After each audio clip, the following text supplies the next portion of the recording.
Jika negara Jepang dikenal dengan negara tempat matahari terbit, maka negara ini dikenal dengan negara tempat matahari terbenam. Negara ini terletak di wilayah tanah Maghreb atau dikenal sebagai Afrika Barat Laut. Negara ini mempunyai peninggalan sejarah dan budaya yang diakui sebagai warisan budaya dunia oleh UNESCO, mulai dari situs arkeologi peninggalan Romawi, kota-kota tua yang dibangun pada abad pertengahan, dan juga ibu kota dari negara ini. Negara ini juga merupakan negara produsen fosfat terbesar ketiga di dunia setelah Cina dan Amerika Serikat. Fosfat merupakan mineral yang digunakan di bidang pertanian dan industri bahan kimia. Penasaran dengan negara ini? Inilah sedikit informasi tentang negara Maroko. Maroko atau Kerajaan Maroko adalah negara monarki konstitusional parlementer yang dipimpin oleh seorang raja dan dibantu oleh Perdana Menteri dalam menjalankan pemerintahan. Maroko terletak di wilayah Maghreb bagian Afrika Utara. Wilayah Maghreb dikenal sebagai Afrika Barat Laut, yang merupakan subregion dari Afrika Utara yang secara efektif adalah bagian barat dunia Arab atau negara-negara Arab yang sebagian besarnya adalah negara dengan mayoritas Muslim. Maroko adalah negara yang mempunyai garis pantai yang sangat panjang di Samudra Atlantik. Sementara di darat, negara ini berbatasan dengan negara Aljazair di bagian timur dan Sahara Barat di sebelah selatan. Luas wilayah dari negara Maroko adalah sekitar 446.550 km persegi. Luas wilayah tersebut dengan catatan jika wilayah Sahara Barat tidak diikut sertakan. Karena sampai hari ini kasus persengketaan Maroko atas wilayah Sahara Barat belum dapat diselesaikan. Negara dengan kota Rabat sebagai ibu kota negaranya ini dihuni oleh sekitar 36.472.000 jiwa, di mana sekitar 99% dari warga negaranya beragama Islam. Bahasa Arab, Mezek, dan bahasa Prancis adalah bahasa resmi dan bahasa sehari-hari yang dipakai di negara Maroko. Ekonomi negara ini dianggap sebagai ekonomi yang relatif liberal yang diatur oleh hukum penawaran dan permintaan. Selain dari sektor jasa yang menyumbang sekitar setengah dari PDB, industri dan pertambangan juga berkontribusi pada perekonomian di negara Maroko. Dan salah satunya adalah menjadikan Maroko merupakan negara penghasil fosfat terbesar ketiga dunia. Namun hal tersebut membuat fluktuasi harga fosfat di pasar internasional sangat mempengaruhi perekonomian di negara Maroko. Dan mata uang resmi dari negara Maroko adalah dirham Maroko. Sejarah Maroko. Wilayah Maroko adalah bagian dari Kekaisaran Kartago kuno, kekaisaran yang menguasai sebagian besar tanah Maghreb. Kemudian menjadi bagian dari Kerajaan Berber pada sekitar tahun 225 sebelum Masehi di bawah kekuasaan Raja Baga. Pada tahun 33-44 sebelum Masehi, Kaisar Claudius dari Kekaisaran Romawi menganeksasi wilayah ini secara langsung sebagai bagian dari provinsi Romawi di bawah gubernur kekaisaran. Pada pertengahan abad ke-7, penaklukan Muslim ke Bizantium yang dikendalikan wilayah Afrika Utara. Penaklukan wilayah Maghreb dimulai pada tahun 647 sampai 709 Masehi yang menyebabkan Kekaisaran Bizantium kehilangan benteng terakhirnya di wilayah tersebut.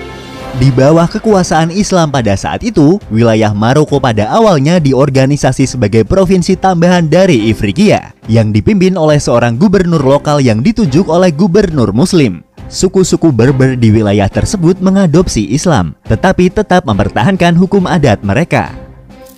Pada tahun 740 Masehi didorong oleh hasutan dari kaum Quraisy, penduduk asli Berber melakukan pemberontakan melawan kekhalifahan Umayyah yang berkuasa pada saat itu. Pemberontakan dimulai di antara suku-suku Berber di Maroko Barat dan menyebar dengan cepat ke seluruh wilayah. Meskipun pemberontakan mereda pada tahun 742 dan tidak menyebar ke wilayah yang lebih luas, penguasa Bani Umayyah yang kemudian diteruskan oleh Bani Abbasiyah tidak dapat mengambil alih kembali wilayah Maroko. Setelah lepas dari kekhalifahan, wilayah Maroko kemudian terpecah menjadi beberapa negeri Berber yang merdeka seperti Bokwata, Sijilmasa, dan Nekor. Selain itu ada juga Tielemensien dan Taher yang sekarang menjadi wilayah Aljazair Barat. Orang-orang Berber kemudian membentuk versi Islam mereka sendiri. Seperti Bani Irfan yang mempertahankan hubungan mereka dengan kaum Khawarij radikal, ada pula yang kemudian membangun keyakinan sinkretis baru, yaitu penggabungan agama Islam dengan kepercayaan-kepercayaan lain dari leluhur mereka. Sejak abad ke-11 di bawah dinasti Almoravid dan dinasti Almohad, Maroko mendominasi wilayah Maghreb hingga ke wilayah Andalusia atau semenanjung Iberia. Pada abad ke-13, wilayah Maroko dikuasai oleh dinasti Mariniyah setelah berhasil menggulingkan dinasti Almohad pada tahun 1244. Pada abad ke-14, mereka mendukung kerajaan Granada di Andalusia dalam upayanya untuk menduduki wilayah Selat Gibraltar, yang kemudian dikalahkan oleh pasukan dari Raja Alfonso XI dari Kastilia pada pertempuran Rio Salado atau pertempuran Tarifa.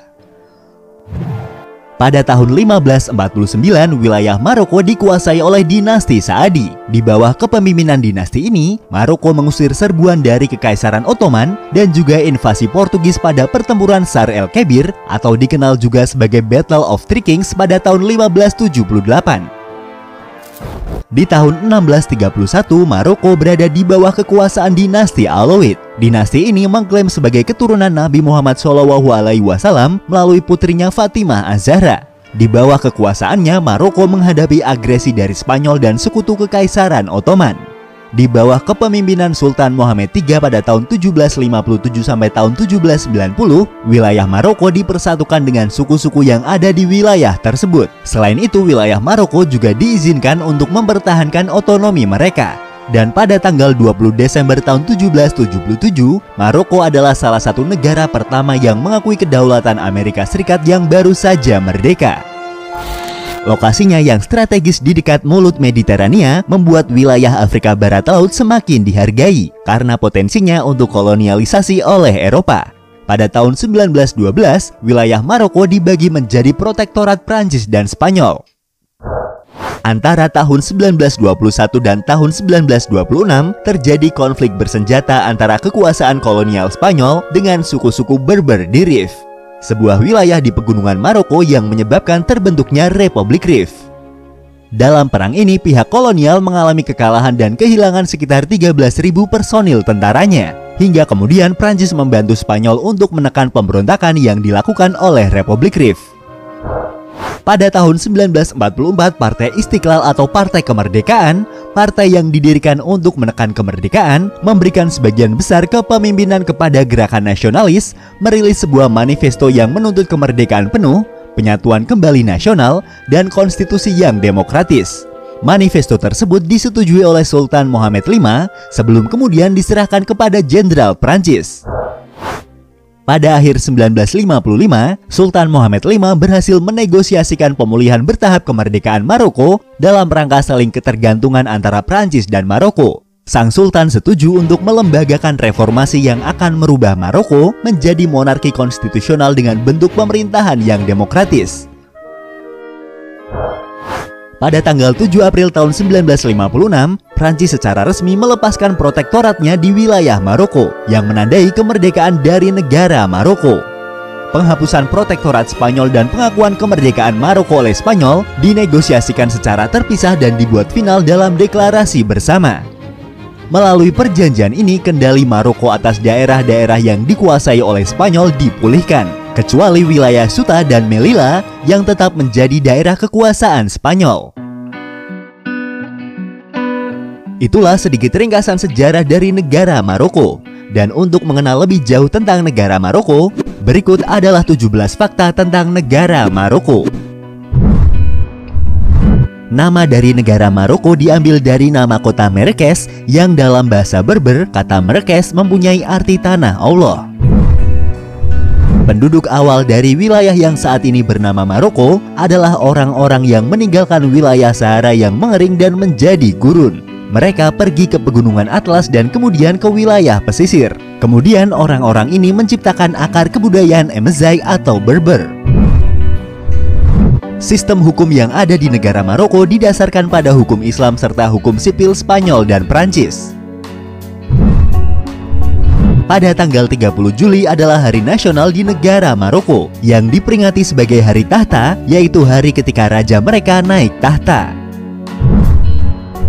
Kunjungan Presiden Soekarno ke kota Rabat pada tanggal 2 Mei tahun 1960 adalah kunjungan kepala negara pertama di dunia ke Maroko pasca kemerdekaan. Kunjungan itu mendapat sambutan hangat dari Raja Mohammed V dan rakyat Maroko. Presiden Soekarno dianggap sebagai pemimpin revolusi dunia yang membangkitkan semangat kemerdekaan bangsa-bangsa Asia dan Afrika. Negara Maroko menggunakan nama Presiden pertama Republik Indonesia Soekarno di sebuah ru atau sebuah nama jalan. Jalan tersebut berada di kota Rabat, ibu kota Maroko. Orang Maroko menyebutnya sebagai Ru Soekarno. Jalan tersebut berada di sebelah kantor pos di pusat kota, tidak jauh dari stasiun kereta Casa Voyager.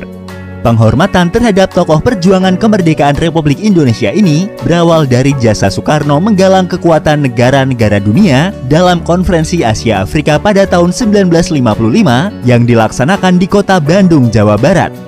Peran besar Soekarno inilah yang kemudian memberikan dampak pada kemerdekaan Maroko pada tanggal 2 Maret tahun 1956 dari kolonial Prancis.